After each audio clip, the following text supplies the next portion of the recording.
Coming up on 21 News, a shooting at a Youngstown bar leaves 3 women injured, the latest on their condition. A former Sebring Water Department official is accused of not notifying residents about a lead contamination, why lawyers are trying to prevent the blame from falling on the EPA. And a groundbreaking expansion is underway at Angels for Animals, how the community can help make the multi-million-dollar project come to life. Locally owned, locally connected. Live from the 21 News studios in downtown Youngstown, this is 21 News, 6 p.m. Good evening and thank you for joining us. I'm Caroline Collins. A woman has been found dead near a Warren Park.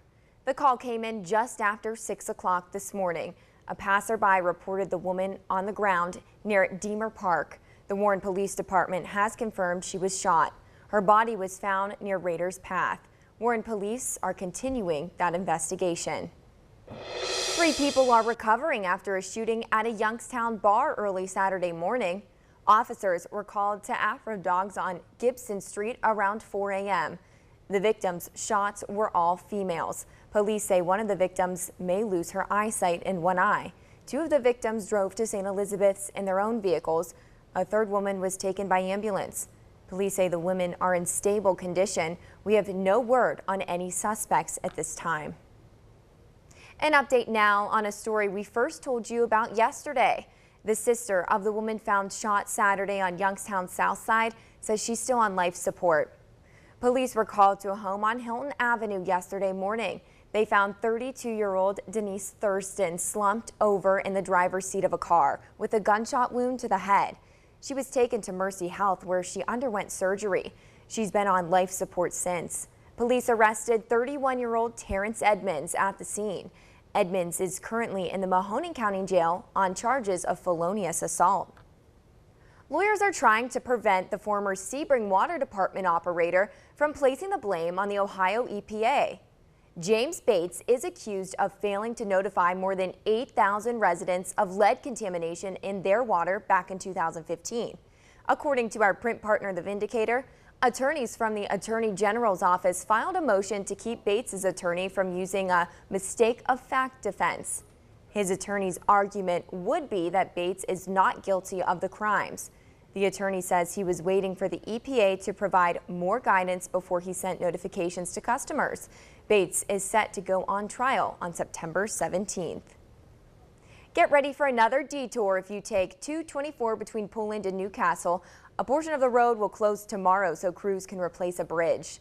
ODOT plans to close 224 between Struthers Road and Query Street in Poland Township. The stretch of 224 is expected to remain closed until mid-August. The detour adds about 5 extra miles to the trip between Poland Village and Newcastle. Another road closure, this one in Trumbull County. State Route 305 between 534 and 45 will close tomorrow in Southington and Champion Townships for culvert replacements. The road will be closed through late August. For more information on the recommended detour routes and the closures, head on over to WFMJ.com. Well, firefighters in Trumbull County were busy fighting 2 fires Saturday evening. This one in Vernon Township, where the Red Cross is now assisting 2 people who lost their pets when their home caught on fire. 1 dog and 2 cats died after flames broke out at this trailer on Orangeville-Kingsman Road around 7:30 last night. The homeowner wasn't there at the time, but someone driving by saw the flames and called 911. One side of the trailer suffered the most damage. The fire remains under investigation. In Southington Township, the investigation continues for a fire that broke out at a vacant house. The fire happened just before 9 o'clock on Phalanx Mills Herner Road.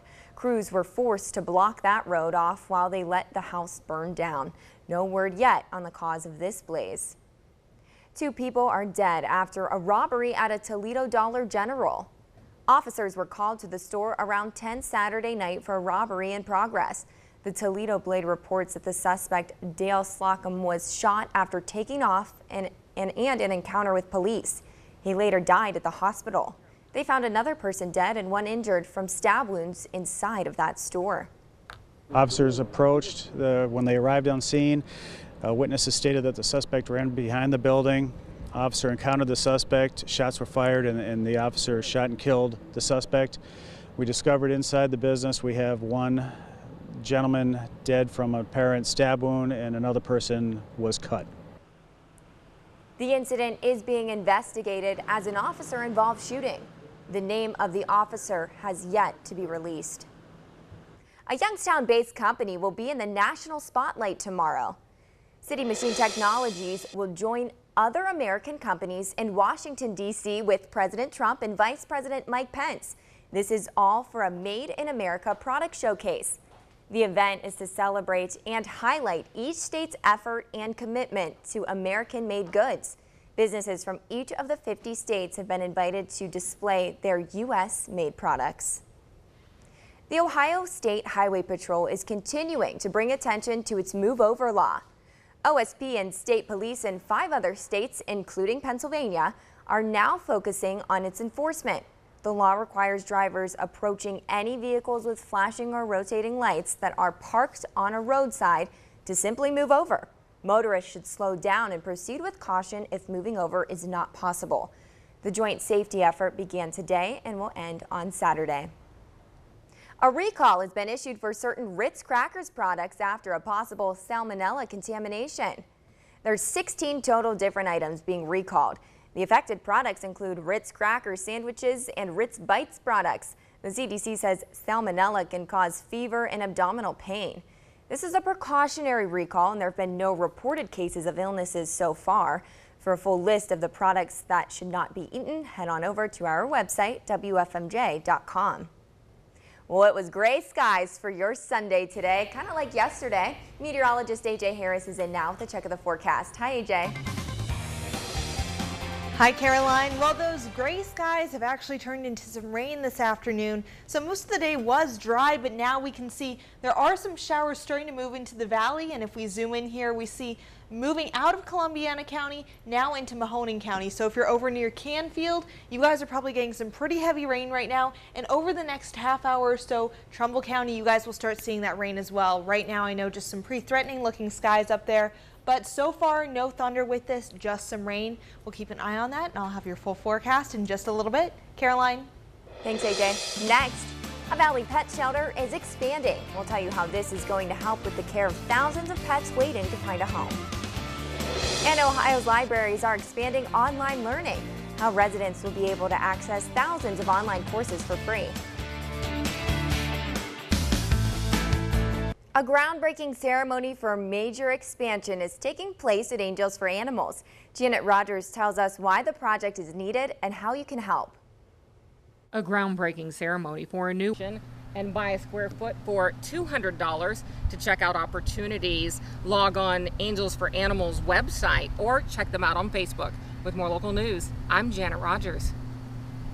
A car show in Youngstown today brought together classic cars and some music. The Vintage Car and Vinyl Show took place at St. Patrick Church in Youngstown. After Mass, people from the parish and community were invited to showcase their vintage cars. The event's goal was to introduce the community to the parish in a fun way. The parish on Oak Hill Avenue is inviting people to join them for Mass and see what the church has to offer. Over in Austintown, there were more classic cars on display.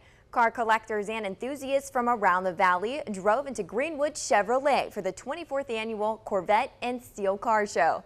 The Mahoning Valley Corvette sponsored the annual show packed with music and food. And all the proceeds from this event will benefit the Beatitude House and the Jamie Milligan Fund. Ohio residents with valid library cards will soon have access to thousands of free online courses. This is all part of an expansion to the state's online library learning program. A 3-year agreement with LinkedIn was recently announced. It will provide Ohioans free access to online courses through the company's lynda.com services. The website offers more than 12,000 courses to help people gain workforce skills. The site usually requires a paid subscription. Soon, people will be able to access the courses for free by entering their library card number. Officials say most library systems in Ohio will likely have the services by September. We're taking a live look outside. It kind of looks like rain in the valley with some gray skies and some clouds looming. Meteorologist AJ Harris will be in next to tell us if this is going to clear up for the start of our work week. Stay with us. Back down into the 70s where I like them. Yeah, that's right. Those do feel nice. And that rain, we need it. We do need it, but I like that sun. Yeah, me too. Thanks, AJ. Ahead, how a local summer program is keeping students sharp in between the school year. For 7 years, the Inspiring Minds summer program has been keeping students sharp in between the school year. But the program provides much more than just a place for learning. It gives kids a chance to show their own talents.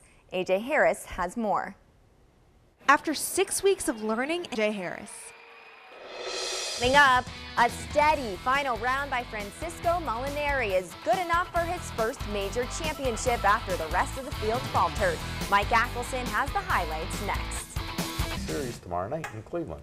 Well, you know what I want to talk about. Little golf. Oh, yeah. That was crazy, and I thought Tiger Woods had a chance. I really did. I really did until, he got to the back nine, and it kind of unraveled for him, but everybody was just right there in the hunt today. We just wanted that Tiger moment of, some eagle with like the big cheering. That would have been great, but it was a great tournament to watch. Oh, yeah. Thanks, Mike. For more local news, weather, and sports and any breaking news, log on to our website, WFMJ.com. We'll see you back here at 11.